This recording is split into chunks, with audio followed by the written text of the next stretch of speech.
اعوذ باللہ من الشیطان الرجیم، بسم اللہ الرحمن الرحیم۔ محترم دوستو، السلام علیکم ورحمۃ اللہ وبرکاتہ۔ آپ کا اپنا چینل عملیات ٹو آل، اور ہم کہتے ہیں آپ کو خوش آمدید۔ دوستو، آج ایک چھوٹا سا نقش لے کر آیا ہوں، بالکل آسان سا ہے۔ یہ گراف آپ اس کا دیکھ رہے ہیں۔ اس نقش کے بارے میں اگر میں کچھ اس کی ڈیٹیل آپ کو بتاؤں تو یہ محبت کا عظیم الشان طلسم ہے۔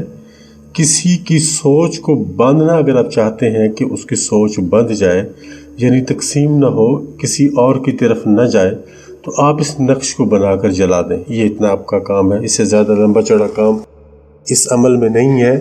میں آپ کو اس کی ڈیٹیل ساری آگے بتاؤں گا۔ یہ تعویذ آپ نے بنانا ہے جس طرح سے یہ بنے گا آپ کے سامنے۔ آپ نے 1-2 قطرے عطر کے اس کو لگانے ہیں اور آپ نے اس کو موقع پر ہی جلا دینا ہے، اور کچھ بھی اس کا نہیں کرنا۔ محبوب صرف آپ کو ہی سوچ سکے گا، کسی اور کو سوچے گا بھی نہیں، اس کی سوچ بندھ جائے گی۔ کسی کی سوچ کو تبدیل کرنا چاہتے ہیں تو یہ صفری نقش ہے، یعنی کسی کی سوچ کو اس طرح سے کہ اگر وہ کسی اور کے بارے میں سوچ رہا ہے، آپ کے بارے میں نہیں سوچ رہا، اور آپ یہ چاہتے ہیں کہ وہ اس کے بارے میں نہ سوچے اور آپ کے بارے میں سوچے، یہ اس کام کے لیے یہ تعویذ ہے جو آج میں آپ کے لیے سامنے پیش کروں گا۔ گراف اس کا آپ کے سامنے بن چکا ہے۔ اس میں لکھنا ہے، اس میں حروف لکھے جائیں گے، اس میں اعداد لکھے جائیں گے، وہ آپ کے میں سامنے لکھوں گا۔ آپ نے اس کو بنانا ہے اور بنا کر جلانا ہے۔ اتنا سا کام آپ نے کرنا ہے اور کچھ نہیں کرنا۔ پہلے میں تعویذ بناؤں گا، پھر آپ کو میں بتاؤں گا کہ اس کو آپ نے کس دن اور کس وقت پہ بنانا ہے۔ چلیے تعویذ بناتے ہیں۔ اس سے پہلے آپ سے گزارش ہے کہ آپ میرے چینل کو سبسکرائب کریں، ویڈیوز کو یوٹیوب چینل پر ہی مکمل دیکھیں، اور لائک ضرور کیا کریں، اور اگر آپ مناسب سمجھیں تو اس ویڈیو کو شیئر کریں گے تو ہو سکتا ہے آپ کو اس عمل کی ضرورت نہ ہو تو کسی اور کو ضرورت ہو تو کسی اور کے کام آ جائے گا۔ چلتے ہیں، نقش بناتے ہیں۔ یہ جس طرح سے میں بنا رہا ہوں اسی طرح سے آپ نے بنانا ہے۔ جس طرح سے میں کلر استعمال کروں گا اسی طرح سے آپ نے بھی کلر استعمال کرنے ہیں۔ یہ 2 باکس آپ کے سامنے نظر آ رہے ہیں آپ کو، اور ان دونوں میں بلیک کلر ہے، باقی پیپر وائٹ ہے۔ تو اب اس میں ہم نے فلنگ کرنی ہے، میں آپ کو بتاؤں گا کیسے کیسے آپ نے کو لکھنا ہے۔ اب یہ یہاں ہم پہلا الفاظ یہاں لکھیں گے۔ یہ میں نے لکھا ہے ہاؤ، آپ دیکھ بھی رہے ہیں، آپ کے سامنے موجود ہے، سامنے ہی لکھا ہے میں نے۔ میں اٹھا کے بھی آپ کو یہ دکھا دوں گا تاکہ پھر آپ کو اچھی طرح سے اس کی سمجھ آ سکے۔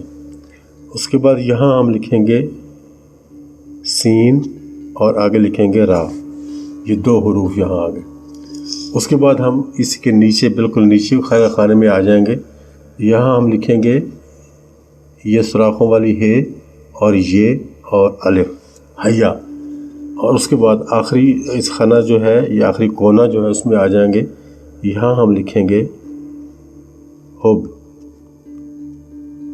یہ دیکھیں، میں آپ کو اٹھا کر کے بھی دکھا دیتا ہوں، ویسے بھی آپ کو یہ نظر آ رہا ہوگا کہ میں نے کچھ لائٹنگ کا بندوبست کیا ہے کہ صحیح سے آپ کو نظر آ سکے۔ اس کے بعد ہم اس کو پینسل کو رکھ دیں گے، اور اس کے بعد ہم بلیک کو اٹھا لیں گے۔ بلیک سے ہم یہاں لکھیں گے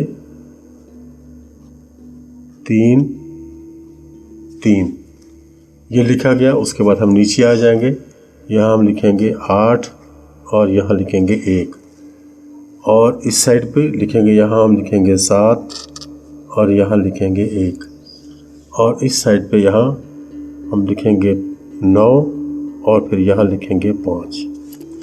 اس طرح سے یہ نقش مکمل ہوگا۔ صرف درمیان والا خانہ ہمارا باقی ہے، اس کو ہمیں لکھنا ہے۔ اب اس میں ہم ریڈ کلر استعمال کریں گے۔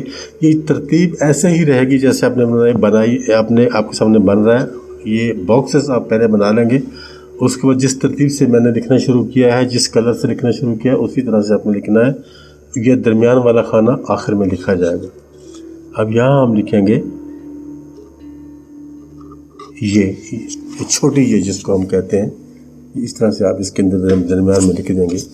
اس کے بعد یہاں اگر آپ خانہ بنانا چاہیں تو خانہ بنا سکتے ہیں، اور اگر ویسے ہی لکھنا چاہیں تو ویسے بھی لکھ سکتے ہیں، کوئی مسئلہ نہیں ہے۔ چلیے میں خانہ بنا دیتا ہوں آپ کو تاکہ آپ کے لیے پریشانی نہ ہو۔